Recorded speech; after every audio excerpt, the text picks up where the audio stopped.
നിങ്ങളുടെ ഇന്നിൽ നാം ചർച്ച ചെയ്യുന്നത് ഇന്ന് 1201 മീനമാസം 22-ാം തീയതി, അതായത് 2026 ഏപ്രിൽ മാസം 5-ാം തീയതി രവിവാരം ഞായറാഴ്ച. ഇന്ന് ഞായറാഴ്ച രാഹുകാലം വൈകിട്ട് 4:30 മുതൽ 6 മണി വരെയുള്ള സമയമാകുന്നു. ഇന്നത്തെ സൂര്യോദയം കാലത്ത് തൃശ്ശൂരിൽ 6:24, അസ്തമയം വൈകിട്ട് 6:32. ഇന്നത്തെ തിഥി ഉച്ചയ്ക്ക് 12 മണി വരെ കറുത്തപക്ഷത്തിലെ തൃതീയ തിഥിയാകുന്നു. അത് കഴിഞ്ഞാൽ പിന്നെ രിക്താ തിഥിയാണ്, കറുത്തപക്ഷത്തിലെ ചതുർത്ഥി തിഥിയാണ്. കറുത്തപക്ഷത്തിലെ ചതുർത്ഥി ഒഴിഞ്ഞ തിഥിയാണ്, അത് വെളുത്ത പക്ഷത്തിലേതായാലും. അപ്രകാരം 3 ഒഴിഞ്ഞ തിഥികളുണ്ട്. തിഥി ജ്യോതിഷത്തിൽ സമ്പത്തിനെ സൂചിപ്പിക്കുന്നു. ഭൂരിശ്രീ വിഭവ തിഥി ശ്രവണത. തിഥി എന്ന് കേൾക്കുമ്പോൾ തന്നെ അത് സാമ്പത്തികമായ ഉയർച്ചയെ സൂചിപ്പിക്കുന്നു.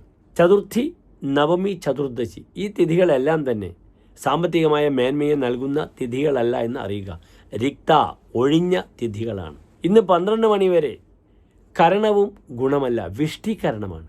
വിഷ്ടികാലത്ത് ചെയ്യുന്ന കാര്യങ്ങളെല്ലാം തന്നെ നാശത്തെ പ്രാപിക്കും. വിഷ്ടികാലം കൃതം കാര്യം വിനാശം അധികച്ഛതി എന്നാണ് പ്രമാണം. വിഷ്ടികാലത്ത് ചെയ്യുന്ന കർമ്മങ്ങളെല്ലാം തന്നെ എന്തു ചെയ്യുന്നു? നാശോന്മുഖമായി ഭവിക്കുമെന്ന് പറയുന്നു. ഇന്നത്തെ നക്ഷത്രം വിശാഖ നക്ഷത്രമാണ്. അധികം ശുഭകാര്യങ്ങൾക്കൊന്നും ആചാര്യനാൽ നിർദ്ദേശിക്കപ്പെട്ട നക്ഷത്രമല്ല വിശാഖ നക്ഷത്രം. മറിച്ച് തലേന്നാൾ ചോതിയായിരുന്നു. വിശാഖം കഴിഞ്ഞാൽ അടുത്തത് അനിഴമാണ്.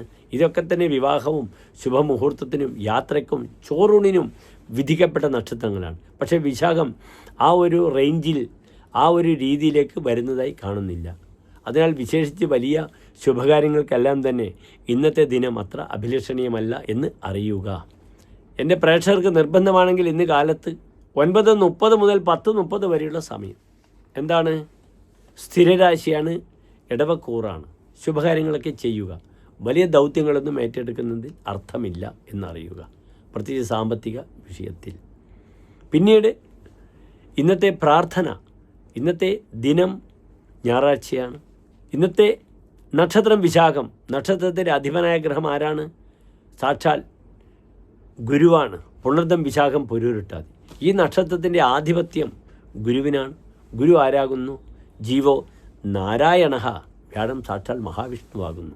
അതിനാൽ എൻ്റെ പ്രിയമുള്ള പ്രേക്ഷകർക്ക് ഇന്ന് വിഷ്ണു ക്ഷേത്രത്തിൽ തുളസിമാല, പാൽപ്പായസം, നാരായണ കവചം, അപ്രകാരം തന്നെ വിഷ്ണു സഹസ്രനാമം ചെല്ലുന്നത് എല്ലാ ക്ലേശങ്ങളിൽ നിന്നുമുള്ള ഒരു വലിയ പരിഹാരമായി ഞാൻ സൂചിപ്പിക്കുന്നു. അതിനാൽ ക്ഷേത്രദർശനം നടത്തുക, വിഷ്ണു സംബന്ധമായ പ്രാർത്ഥനകളിൽ മുഴുകുക, ധർമ്മദൈവ സങ്കേതങ്ങളിൽ പോവുക. പ്രത്യേകിച്ച് വ്യാഴം എന്താകുന്നു? പാരമ്പര്യ ദൈവങ്ങളെ സൂചിപ്പിക്കുന്നു വിഷ്ണുവിനെ കൊണ്ട്. അതിനാൽ ധർമ്മദൈവ സങ്കേതങ്ങളിലേക്ക് വിളക്ക്, എണ്ണ ഒക്കെ സമർപ്പിക്കുന്നത് വളരെ അനുകൂലമാണെന്ന് അറിയുക. നന്ദി, നമസ്തേ.